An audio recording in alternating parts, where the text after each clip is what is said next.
Hey Capricorn, I'm Empress Rose. Welcome to your reading. These are general readings, so take what works, leave what doesn't. If I don't catch your wavelength or storyline on this one, check your other major placements. If I do catch your wavelength or storyline and you feel so moved, you can join me over on Vimeo for an extended where we'll sort of flesh out the reading with some oracle cards and get some better understanding, maybe some different insight over there. So I've already thoroughly shuffled these cards. I'm cutting the deck now. Overall for the reading, okay, is the Wheel of Fortune. Luck is changing. I think Libra got this one as well. Luck changing, forces outside of our control, maybe reacting to our own energy in unexpected ways that make it feel like we didn't have anything to do with it. The Wheel of Fortune, I almost see like the big wheel on Price is Right, where you're the one spinning it. Where it lands, though, is outside of your control. So you may have put something in motion and it's changing things. So a change in fortunes. It actually came out in the reverse. So it could be a change in fortunes in any direction. But the wheel just keeps on turning, right? It reminds me of that Joni Mitchell song, Sometimes Our Ponies Are Up. Sometimes our ponies are down on the carousel of life, right? So, and our pony can be up while other people's ponies are way down, and our pony can be way down while other people's ponies appear to have astronomically taken off. So, but fortunes, shifting luck. Luck is changing. So past, present, inner landscape, what's at issue, environment, to-do list, possible outcome. Oh, dear. We're going to be okay. We're going to be okay. We're going to be fine. It's just a moment. And if this doesn't resonate with you, go look at your other major placements. Don't try to force this reading into your life. Don't try to force it to make sense. Don't try to, decide that this is what this all means if things are going well for you. This is going to be a reading for some Capricorns, not all Capricorns. In your recent past, you have 7 of Voices. So some tricky, deceptive behavior. This would be 7 of Swords. So this would be sneaky behavior, maybe someone lying, maybe someone doing some sneaking. Not wanting to be direct, not wanting direct confrontation, not wanting open communication, not wanting honesty. There's a reason why this person doesn't want honesty. There's a reason why they're hiding something. This could be you. This could be somebody else. Someone here not wanting honesty, not wanting that exposure. So they are either clamming up and not talking, they're being secretive, or if they're being directly confronted, they're lying.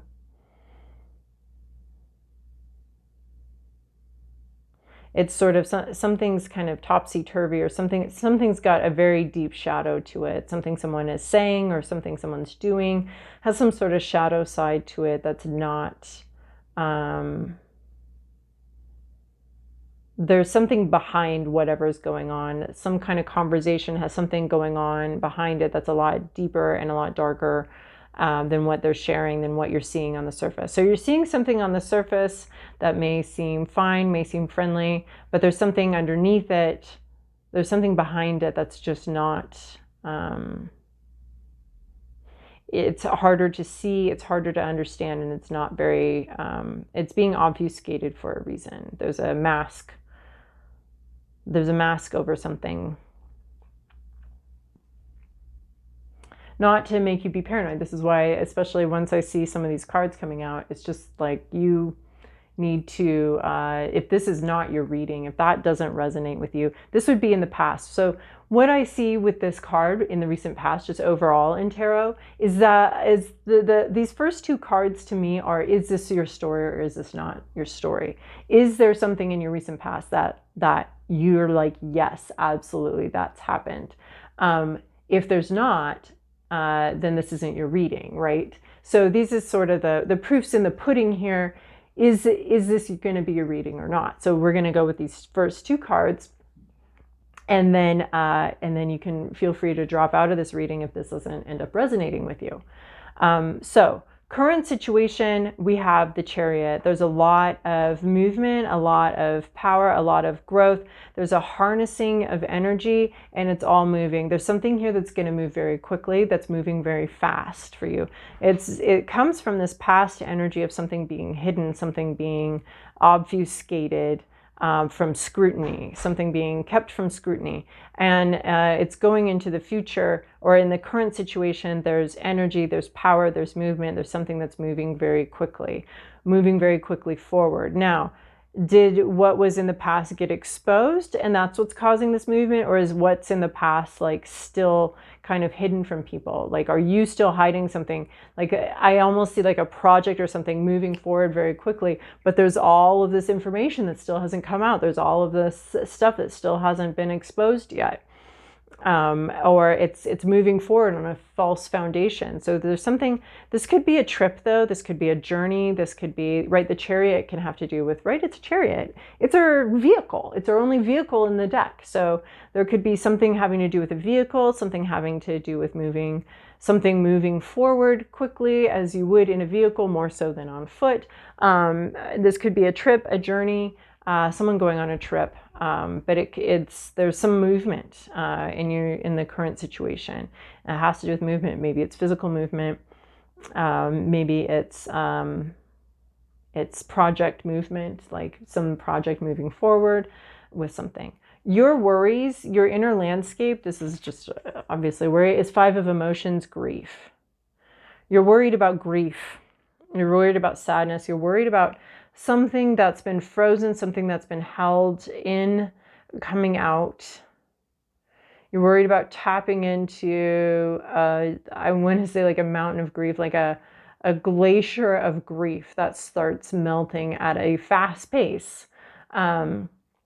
And then what are we going to do with all this water? What are we going to do with all these tears? What are we going to do as this thing starts flowing? As this grief and this sadness and this pain really starts flowing, what do we do with all of that? How are we going to handle something like this? So you're thinking about grief, you're thinking about sadness, you're worried about it, you're worried about grief and sadness, and something that's been frozen, that's been tightly held. And then it starts flowing and it starts gushing, and where is it all going to go? What's going to happen? It's almost, are we going to drown in grief? I think of the body when I see this card. I think of the tensions held in the body, the tensions held in our shoulders. Oftentimes when people go for one of their initial massages, they start to cry because all of that tension, our muscles are just batteries holding energy in them, right? And if we're not releasing that energy, if we're not letting that energy flow, if we're not crying when we need to cry, if we're not letting all of that energy flow through us and come through us, then we hold it up in these batteries, and these batteries get bigger and tighter. And so there's a sense of sort of this like letting something flow. So normally this would be healthy, but you're worried about it. You're concerned about maybe all of that grief and tension you maybe have stored in your little battery muscles, all of that energy stored up in there, having that flow. Or maybe you're worried about other people's grief and other people's flow. But this is about a grief process, and this is in your inner landscape. What you're thinking about, what you're concerned about is grief and grieving and a grieving process here. So what's at issue is the reverse Hierophant. So Hierophant can be dealing with, this would be a religious leader that may be out of sorts. This could also be traditions that are out of whack. This could be coming out of a structure. Again, we have this 5 of emotions, this ice structure, this crystallized structure, this stasis, and then we have some sort of emotional flow, most likely grief, possibly anger, some combination. Why would we be holding that back, right? Holding that back and having this sort of flood come forward. So the Hierophant in reverse can be about religious leaders or leadership institutions that are out of whack, out of control. The Hierophant is a little bit of, it's the husk that forms around a kernel, a spark of truth. And there's sort of a structure. Oh, let's institutionalize this love. Let's institutionalize. So this could be a divorce, this could be a breakup. But it would be something that's been institutionalized, or something that's been registered with the state or something like that, right? So there's this institution here, and there may be a release from this institution. There may be like, I'm not going to do this maze anymore. I'm not going to follow these rules. So this could be a rule breaker here. Someone that's not interested in taking the traditional route, very non-traditional. So something here is very untraditional. This could also be breaking away from an institution, not following the rules of that institution anymore, because sometimes like we want something that this institution has. So we end up following all these rules, going to go this way, going to go this way. Okay, they say I have to submit this form now, so I submit that form. So this could be someone that doesn't want to go through that path, that channel, that official channel for something. So someone's thinking very creatively, thinking out of the box. They don't want to deal with an official channel. They don't want to deal with the church or the judicial system or something like that. They kind of want to go straight to the core of something, and they don't want to go through the traditional route. There's someone that doesn't want to tap into tradition, tap into wisdom, or this whole situation could be very outside the norm, outside of tradition, or we don't have ways of dealing with this situation. We don't have ways of navigating this. There's not, you're being way outside some sort of norm here, some sort of societal norm. And so once we're outside that, it's like we don't have, like, I'm almost thinking about this grief too, like, you know, different cultures deal with grief very differently. And in some ways ours has, I think it's getting better now, but ours has left people sort of out in the cold, like, you know, without grief norms or without grief practices or without grief traditional structures of dealing with grief and dealing with sadness. And we're, you know, for a long time, people have just kind of been left out in the cold with how do I deal with something like this? So this is something that's way outside the norm. There's not a normal channel set up for this. There's not like how there's almost a sense that there's either somebody here that doesn't want to go through normal channels, or there's somebody here that and wants to be very traditional, or there's somebody here that isn't. Oh gosh, I'm now getting this sudden message of unsafety, not safety, not they're outside the parameters of something. They're acting outside the parameters, and those parameters may seem like archaic rules, but they're actually they have some benefit, and they have some core of truth to them, or some core values to them. So there's someone that's leaving some sort of core values, and there's they're away from some sort of structure of safety. They're outside the home, or outside the religion, or outside of some sort of structure that we consider safe, and that is a societal norm. So Hierophant in reverse, I don't think I've seen the Hierophant in reverse for a long time. So I'm like exploring all the options here for what we've got with this. In your environment, we have Muse of materials. So we have, this would be our King of Pentacles. We have somebody who's wealthy, who's accomplished something, who is a leader. So there's somebody in your environment that is a leader. They have money. This is going to be probably an actual person that you know. They've accomplished something. They've invested wisely. They've been very methodical about things. They are a leader. This could be a mentor that you're looking out for or looking up to. This could be someone that you hire to help you deal with a situation, a financial planner, financial manager.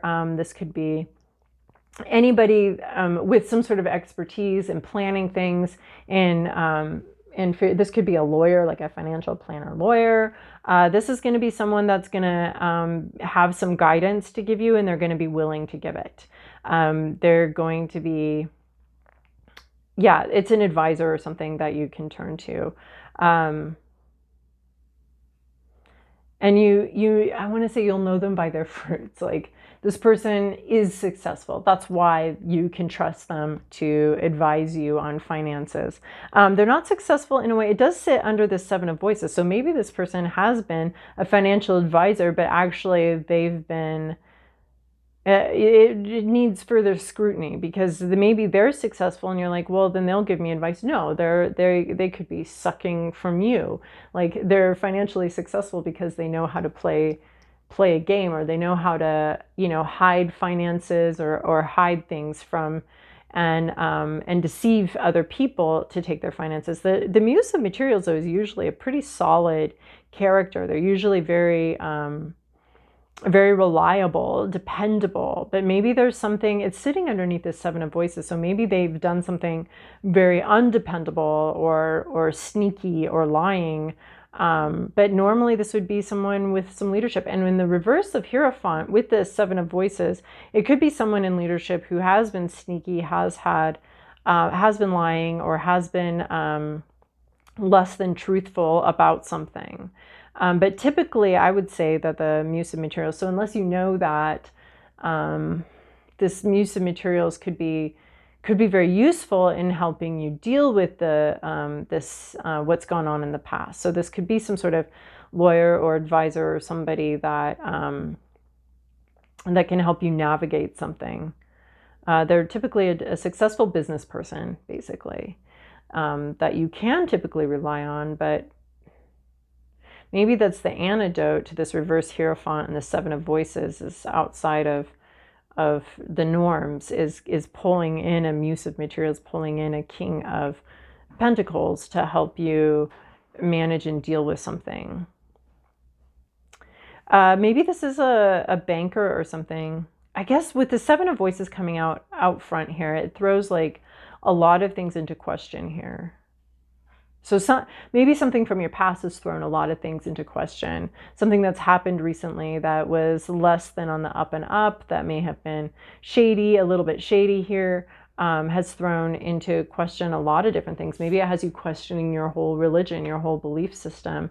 Maybe it has you questioning someone that would be otherwise reliable, because that sort of foundation kind of can erode. When our trust gets eroded in one thing, it can often bleed over into a bunch of other things of, well, now do I trust this? Well, now do I trust that? It can, create a cascading issues of anxiety and frustration about other people and other aspects in your life. Maybe it's not this person that was shady. Maybe it's someone else, and now you're really doubting this person. But the King of Materials is normally pretty reliable, very reliable, the height of reliability. So, so your to-do list is 4 of Emotions, considering your options, considering offers. 4 of Emotions to me can also mean, can also be talking about a refusal of an offer, breaking a pattern, right? This has happened, and then someone feeds you some sort of lie and you accept it. Okay. Even though part of you knows maybe that's not it. Happens again. And then finally you're like, you know what? Not this time. I'm not going to listen to it this time. So there's there can be an offer and a refusal of an offer, or an offer and a thoughtful consideration of an offer. So we see the 3 of Cups that she's contemplating, that she can see. What she can't see is that she is the 4th cup. She is the cup that she wants. She is what she's waiting for. You are enough as is. You don't need this thing that this other person is offering you. You are what you need here. The offer is not going to be coming from within. The solution to your problems doesn't come, I said that wrong. The solution to your problems isn't something that someone's going to give you. It's something that you discover in yourself. Again, she seems to be in a bit of a grief process, much like this 5 of Emotions, this dissatisfaction with how this has unfolded so far, and this actually quite bold decision to not take the same shit over and over again, but to make a different choice. So a Four of Emotions is about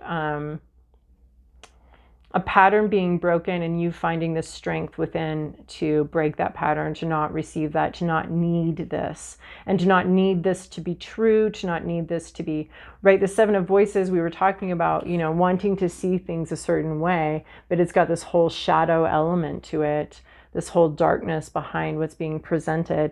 And this is, you know what, I'm not going to hear this anymore. I don't want to hear it anymore. I'm going to, you know, believe the truth that I know within myself. I don't want to hear this again. So there is sort of an offer and a refusal of offer. And some part of this is like not even seeing the bigger picture, not even seeing, not having been up until, not considering some other option. Like, this person's presenting you options and you don't like any of them. And then Four of Emotions is about sort of considering some option that's completely outside the norm, that's completely unconventional, that you, some offer that's outside the norm, because you know that what's been offered to you is inadequate, stupid, ridiculous. You, on some level, you intuitively understand this. So even though the words you've wanted to believe them, this is refusing to go along with the game anymore, and realizing that you are enough in yourself. So that's your to-do list, is to maybe refuse an offer that you've maybe accepted before, that you maybe have been okay with before, but not going along with it this time. Possible outcome, Ten of Voices. Things get worse. So this can be a warning, like unless you start enacting some sort of personal empowerment and refusal, and seeing the bigger picture and seeing what's real here, rather than accepting some sort of fakeness.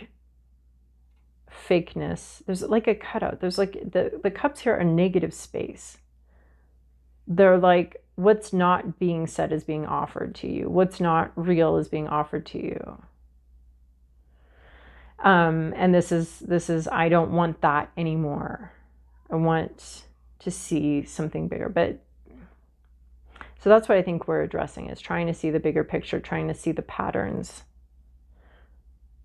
And then Ten of Voices, as painful as something gets, no more pain. We've scaled the mountain of pain. We've scaled the mountain of difficulty. It doesn't get harder than this. So this could be, having to deal with choices, having to look at the bigger picture, there's pain here, right? You're worried about this pain. You're worried about this pain, and here it is. But will it feel good to finally experience the fullness of the situation? And then this is the painful situation comes to an end. It's the 10, it's the completion. It comes to an end. It's over. It ends. There's no more. There's no more pain here. And this is you deciding not to participate anymore. And this is okay. Then this painful situation gets a chance to end, and we don't have to keep doing it anymore. We don't have to. So that's the possible outcome, is you refuse to participate in something, then that thing ends. And it is painful. It's excruciatingly painful. It's the maximum pain. But now healing can come in, because the situation ends, this painful situation ends. But you have to find that wherewithal within yourself. You have to realize that you're enough. You have to realize that you're making choices here, even though you may not be the one choosing to lie, choosing to cheat, maybe you're not the one choosing that, but you are making some kind of choice. And this is putting an end to the painful situation, right? She's not having a good time here. So putting an end to it. This is sort of building energy, this is like the revving, I feel like. The energy's building, something's moving a lot faster. But there's an end to some sort of painful situation. All right, so Capricorn, if that resonated for you, if you wanted more information, if we want to look with me at these oracle cards, come join me over on Vimeo. If this is where we part ways, thank you for watching. Thank you for your likes, subscribes, and comments. I very much appreciate them, and I really hope that this was helpful, not anxiety producing, but can help release you from some sort of pattern or some sort of situation. Right, she's going along with the lies until she doesn't here. And then that brings the whole situation to an end. So, all right. Hope that was helpful, Capricorn.